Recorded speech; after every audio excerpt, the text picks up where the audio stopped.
এবার ধর্মীয় বিরুদ্ধে কঠোর অবস্থান নিলেন তামিলনাড়ুর নবনির্বাচিত মুখ্যমন্ত্রী থালাপতি বিজয়। নতুন ইতিহাস গড়লেন তিনি। ভারতে এখন এমন একজন নেতা আছেন যিনি ক্ষমতায় বসেই সরাসরি নরেন্দ্র মোদীর বিজেপিকে হুঁশিয়ারি দিয়েছেন।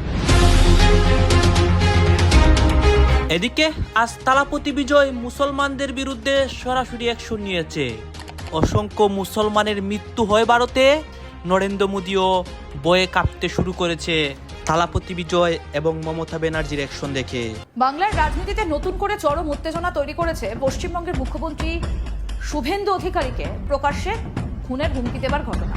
চাঞ্চল্য ছড়িয়েছে প্রশাসনিক এবং রাজনৈতিক মহলে। বিধানসভার প্রথম ভাষণে সবাইকে চমকে দিয়েছেন তামিলনাড়ু মুখ্যমন্ত্রী থালাপতি বিজয়। দক্ষিণ ভারতের রাজনীতির দীর্ঘদিনের জমাট বাঁধা ক্ষমতার বলয়ে এক সময় যার সিনেমার পোস্টার ছিঁড়ে ফেলা হতো, যার চলচ্চিত্রের মুক্তি ঠেকাতে নেপথ্যে চলত রাজনৈতিক কলকাঠি, আছে মানুষটি তামিলনাড়ুর ক্ষমতার কেন্দ্রবিন্দু। তিনি চন্দ্রশেখর জোসেফ বিজয়। রূপালী পর্দার অগ্নিমুখর থালাপতি থেকে কোটি মানুষের আশা আকাঙ্ক্ষার প্রতীক হয়ে ওঠা এই তারকার উত্থান যেন এক নাটকীয় রাজনৈতিক মহাকাব্য।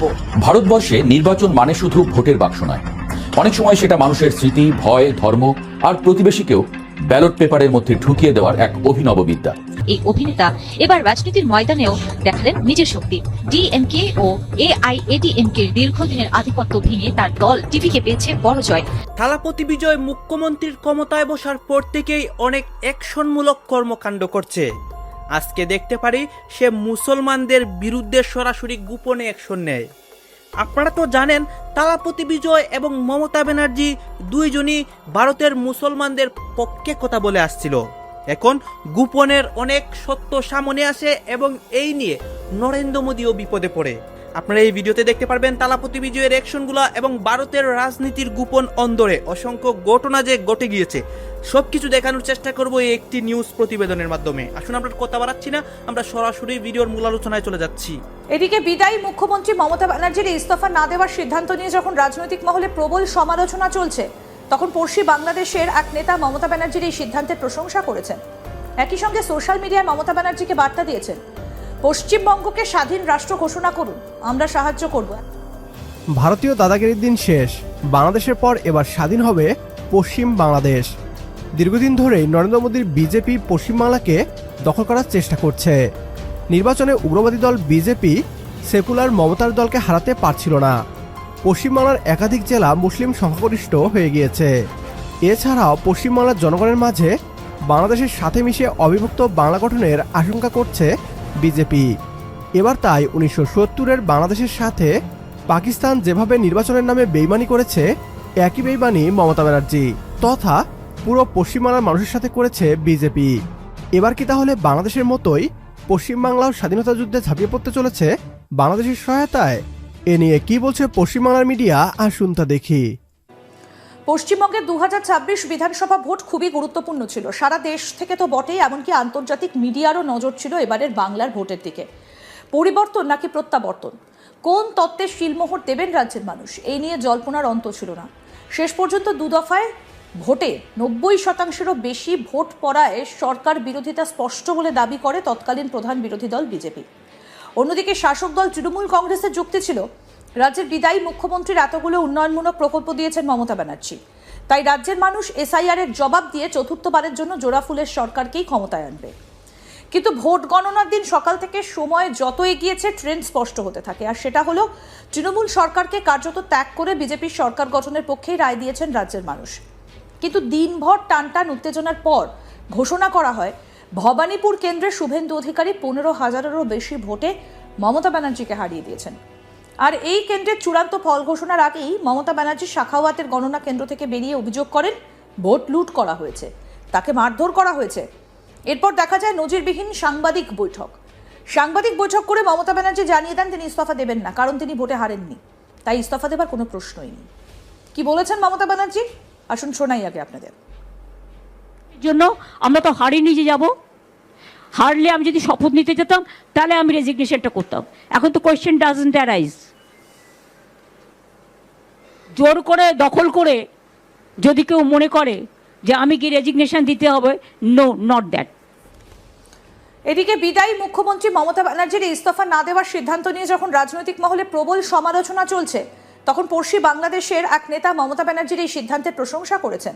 একই সঙ্গে সোশ্যাল মিডিয়ায় মমতা ব্যানার্জিকে বার্তা দিয়েছেন, পশ্চিমবঙ্গকে স্বাধীন রাষ্ট্র ঘোষণা করুন, আমরা সাহায্য করব। একবার ভাবুন, একজন পড়শি দেশের এক নেতা বাংলার বিদায়ী মুখ্যমন্ত্রীকে বলছেন পশ্চিমবঙ্গকে যুক্তরাষ্ট্র হিসেবে ঘোষণা করতে। প্রসঙ্গত, শুভেন্দু অধিকারী কিন্তু দীর্ঘদিন ধরে প্রকাশ্য সভায় অভিযোগ করে আসছিলেন রাজ্যে জামাতের সরকার চলছে। মমতা ব্যানার্জি এই রাজ্যকে দ্বিতীয় বাংলাদেশ বানাতে চান। বাংলাদেশের এই নেতার নাম নুরুল হুদা ডিউ। ভারতের পশ্চিমবাংলার 10 জেলা মুসলিম সংখ্যাগরিষ্ঠ হয়ে গিয়েছে। এই 10 জেলা সহ পশ্চিমবাংলা বাংলাদেশের অংশ হয়ে যেতে পারে, এমন দাবি বিজেপি বহুদিন ধরেই করছিল। মমতা ব্যানার্জি বাংলাদেশের সাথে সহমর্মিতা পোষণ করে, এমন অভিযোগও বিজেপি করে এসেছে। ভোট চুরির মাধ্যমে মমতা ব্যানার্জিকে হারিয়ে এখন পশ্চিমবাংলায় নিজেদের উগ্রতার বিষ ছড়িয়ে দিতে যাচ্ছে নরেন্দ্র মোদী। তবে নরেন্দ্র মোদী আর ভারতের এই অন্যায়ের বিরুদ্ধে গর্জে উঠেছে মমতা ব্যানার্জি। দক্ষিণ ভারতের রাজনীতির দীর্ঘদিনের জমাট বাঁধা ক্ষমতার বলয়ে এক সময় যার সিনেমার পোস্টার ছিঁড়ে ফেলা হতো, যার চলচ্চিত্রের মুক্তি ঠেকাতে নেপথ্যে চলত রাজনৈতিক কলকাঠি, আজ সেই মানুষটি তামিলনাড়ুর ক্ষমতার কেন্দ্রবিন্দু। তিনি চন্দ্রশেখর জোসেফ বিজয়। রূপালী পর্দার অগ্নিমুখর থালাপতি থেকে কোটি মানুষের আশা আকাঙ্ক্ষার প্রতীক হয়ে ওঠা এই তারকার উত্থান যেন এক নাটকীয় রাজনৈতিক মহাকাব্য। সিনেমার পর্দায় বিজয় বরাবরই ছিলেন নিপীড়িত মানুষের সাহসী কণ্ঠস্বর। তার বজ্রকঠিন সংলাপ, অন্যায়ের বিরুদ্ধে তীব্র প্রতিবাদ আর দুর্নীতি বিরোধী অবস্থান সাধারণ মানুষের হৃদয়ে গেঁথে দিয়েছিল এক গভীর বিশ্বাস। পর্দার সেই কালজয়ী নায়ক কি বাস্তবের রাজনীতির ঘুণে ধরা সিস্টেম বদলে দিতে পারবেন? সময়ের আবর্তে সেই প্রশ্নই পরিণত হয় বাস্তবতায়। অভিনয়ের অসাধারণ জনপ্রিয়তাকে পুঁজি করে তিনি ঘোষণা দেন আর সিনেমা নয়, এবার বাস্তবেই বদলাবেন সমাজ ও রাষ্ট্রের চেহারা। এরপরই তামিল রাজনীতিতে আসে এক বিস্ফোরক মোড়। নতুন রাজনৈতিক দল তামিলগা ভেট্টি কাজাগাম গঠন করে বহুদিনের প্রভাবশালী দুই রাজনৈতিক শক্তি ডিএমকে ও এআইএডিএমকে এর আধিপত্যে সরাসরি চ্যালেঞ্জ ছুড়ে দেন বিজয়। সিনেমার পর্দায় যিনি দুর্নীতিগ্রস্ত ব্যবস্থার বিরুদ্ধে একাই লড়তেন, বাস্তব রাজনীতিতেও তিনি নিজেকে হাজির করেন পরিবর্তনের প্রতীক হিসেবে। তার অগণিত ভক্তের উন্মাদনা ধীরে ধীরে রূপ নেয় ভোট বিপ্লবে। অবশেষে আসে সেই ঐতিহাসিক মুহূর্ত। নির্বাচনের ফলাফল পাল্টে দেয় তামিলনাড়ুর বহুদিনের রাজনৈতিক সমীকরণ। বিপুল জনসমর্থন নিয়ে মুখ্যমন্ত্রী হিসেবে শপথ নেন বিজয়। ক্ষমতায় এসেই তিনি নেন চমকপ্রদ সিদ্ধান্ত। সাধারণ মানুষের দুর্ভোগ কমাতে রাজ্যের নিম্ন ও মধ্যবিত্ত পরিবারের জন্য বিদ্যুৎ ফ্রি করে দেওয়ার ঘোষণা দেন তিনি। এই সিদ্ধান্তে মুহূর্তেই উচ্ছ্বাস ছড়িয়ে পড়ে গোটা তামিলনাড়ু জুড়ে। বহু মানুষ বলতে শুরু করে সিনেমার নায়ক এবার বাস্তবেও মানুষের জীবনে আলো জ্বালাচ্ছেন। উங்களுக்காக நன்றி கடன் செலுத்துறதுக்காக அரசியலுக்கு வந்த உங்க விஜய। মুখ্যমন্ত্রী হিসেবে তার প্রথম ভাষণও ছিল সিনেমার সেই অগ্নিঝরা নায়কের মতোই দৃপ্ত ও আত্মবিশ্বাসী। নিজেকে জনগণের থাম্বি বা ছোট ভাই হিসেবে পরিচয় দিয়ে তিনি ঘোষণা করেন তামিলনাড়ুর ক্ষমতার কেন্দ্রবিন্দু হবে শুধুই জনগণ। জোটের চাপমুক্ত থেকে স্বাধীনভাবে কাজ করার অঙ্গীকার করে তিনি হুঁশিয়ারি দেন, আমি খারাপ কাজ করব না আর কাউকে খারাপ কাজ করতেও দেব না। তবে রূপালী পর্দার লড়াই আর বাস্তবের রাজনীতি এক নয়। সিনেমায় পরিচালক কাট বললেই দৃশ্য শেষ হয়, কিন্তু প্রশাসনের যুদ্ধ চলে প্রতিটি মুহূর্তে। একদিকে অভিজ্ঞ রাজনীতিকদের কুটচাল, অন্যদিকে সাধারণ মানুষের আকাশছোঁয়া প্রত্যাশা। এখন কোটি মানুষের মনে একটাই প্রশ্ন, পর্দার সেই দুর্ধর্ষ নায়ক কি পারবেন বাস্তবের দুর্নীতি, ষড়যন্ত্র আর ক্ষমতার অন্ধকার জাল ছিন্ন করে সত্যিকারের জননেতা হিসেবে নিজের অবস্থান অটুট রাখতে? মুখ্যমন্ত্রী থালাপতি বিজয় এর মাধ্যমে দক্ষিণের রাজনীতিতে নতুন ইতিহাস করলেন তিনি। இதுக்கு முன்னாடி ஆண்டவங்க தில்லா சொல்ல முடியுமா?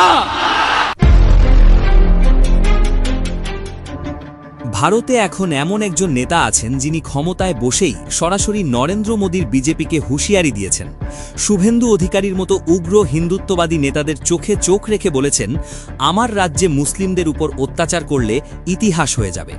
একজন সিনেমার নায়ক যখন আসল মাঠে নামেন, তখন কি তিনি সত্যিই নায়কের মতো কাজ করতে পারেন, নাকি সেটা শুধুই রূপালী পর্দার গল্প? আজকে আমরা দেখব থালাপতি বিজয় ক্ষমতায় এসে ঠিক কি করলেন, কেন সেটা পুরো ভারতে তোলপাড় ফেলে দিয়েছে, আর সবচেয়ে গুরুত্বপূর্ণ প্রশ্ন হলো এই ঘটনা থেকে আমাদের দেশের নেতারা কি আদৌ কিছু শিখতে পারেন। দেখতে থাকুন, কারণ শেষ পর্যন্ত একটা সত্যি কথা বলবো যেটা অনেকেই বলতে সাহস করেন না। আমি দীপ্ত নিউজে আপনাকে স্বাগত জানাচ্ছি। প্রথমে একটু ভাবুন, ভারতের রাজনীতিতে এমন একটা সময় চলছে যেখানে ধর্মের নামে মানুষে মানুষে বিভেদ তৈরি করাটাই যেন রাজনীতির একমাত্র হাতিয়ার হয়ে গেছে। যে যত বেশি ধর্মীয় উত্তেজনা তৈরি করতে পারবেন, যে যত বেশি একটি সম্প্রদায়ের বিরুদ্ধে আঙুল তুলতে পারবেন, সেই যেন তত বেশি ভোট পাবেন। এই ফর্মুলা ভারতের রাজনীতিতে বছরের পর বছর ধরে কাজ করে আসছে। কিন্তু ঠিক এই মুহূর্তে তামিলনাড়ুতে একটা ঘটনা ঘটেছে যেটা সেই পুরনো ফর্মুলাকে সরাসরি চ্যালেঞ্জ ছুড়ে দিয়েছে। আর সেই চ্যালেঞ্জটা ছুড়ে দিয়েছেন এমন একজন মানুষ যাকে এতদিন আমরা শুধু সিনেমার পর্দায় দেখে এসেছি, থালাপতি বিজয়। তামিলনাড়ুর নতুন মুখ্যমন্ত্রী হিসেবে শপথ নিয়েছেন তিনি, আর সেই শপথ নেওয়ার পর থেকেই যা যা করেছেন এবং যা যা বলেছেন সেটা ভারতের রাজনীতির সাধারণ হিসাব নিকাশকে পুরোপুরি উল্টে দিয়েছে। চেন্নাইয়ের জওহরলাল নেহরু স্টেডিয়ামে যেদিন তিনি শপথ নিলেন সেদিন লাখো মানুষের ভিড় ছিল দেখার মতো। কিন্তু বিজয় শুধু হাত নেড়েই দায়িত্ব শেষ করেননি, তিনি সরাসরি ঘোষণা দিলেন তামিলনাড়ুতে এখন থেকে কোনো বিভেদের রাজনীতি চলবে না। যারা ধর্ম নিয়ে, জাতপাত নিয়ে রাজনীতি করে ফায়দা লুটতে চায় তাদের জন্য তামিলনাড়ুর দরজা চিরতরে বন্ধ। এখানে আপনার কাছে একটু থামতে চাই এবং একটা প্রশ্ন করতে চাই, এই কথাটা কি সহজ মনে হচ্ছে? ভারতে আজকের রাজনৈতিক পরিবেশে যেখানে হিন্দুত্ববাদ একটা বিশাল রাজনৈতিক শক্তি হিসেবে দাঁড়িয়ে আছে, সেখানে একজন নতুন মুখ্যমন্ত্রী হয়ে সরাসরি এই কথাটা বলা কি আসলেই সাহসের কাজ? আপনি কি মনে করেন কমেন্টে জানাবেন। তবে আরও সামনে যাওয়ার আগে দেখুন বিজয় কি বলেছেন মুসলিমদের নিয়ে। বিজয় পরিষ্কার ভাষায় বলেছেন, আমার রাজ্যে যদি কোনো হিন্দু মুসলিমদের উপর অত্যাচার করে তাহলে এর ফল বিশ্বে ইতিহাস হয়ে যাবে। কাউকে ছাড় দেব না। কে কোন ধর্মের সেটা বড় কথা নয়, নাগরিকের অধিকার সবার। এমনকি তিনি এটাও স্পষ্ট করে দিয়েছেন যে তার সরকার হবে পুরোপুরি ধর্মনিরপেক্ষ এবং সামাজিক ন্যায় বিচারের সরকার। এই কথাগুলো কিন্তু শুধু বক্তৃতার কথা নয়। বিজয় জানেন তিনি কোথায় দাঁড়িয়ে এই কথা বলছেন। ভারতে এখন হিন্দুত্ববাদের একটা বড় প্রভাব চলছে। কেন্দ্রীয় সরকার থেকে শুরু করে অনেক রাজ্যেই সেই একই ধর্মীয় রাজনীতির ঢেউ। সেই ঢেউয়ের বিরুদ্ধে দাঁড়িয়ে এমন কথা বলা মানে একটা বড় ঝুঁকি নেওয়া। কিন্তু বিজয় কেন এই ঝুঁকিটা নিলেন? এখানেই তার রাজনৈতিক চিন্তার গভীরতাটা বোঝা যায়। তিনি জানেন তার শক্তির জায়গাটা কোথায়। তিনি কোনো নির্দিষ্ট ধর্মের মানুষের ভোটে জেতেননি, তিনি জিতেছেন সাধারণ মানুষের ভালোবাসায়। বিশেষ করে তরুণ সমাজ, যাদের আমরা জেন জি বলি, তাদের অকুণ্ঠ সমর্থনেই তিনি আজ এই জায়গায়। সামাজিক যোগাযোগ মাধ্যমে তার ফ্যান ক্লাবগুলো যেভাবে প্রচার চালিয়েছে তা ভারতের রাজনীতিতে এক নতুন ইতিহাস তৈরি করেছে। আর এই তরুণরা বিভেদ চায় না, তারা চায় কাজের কাজ। বিজয় ঠিক সেই জায়গাতেই হাত দিয়েছেন।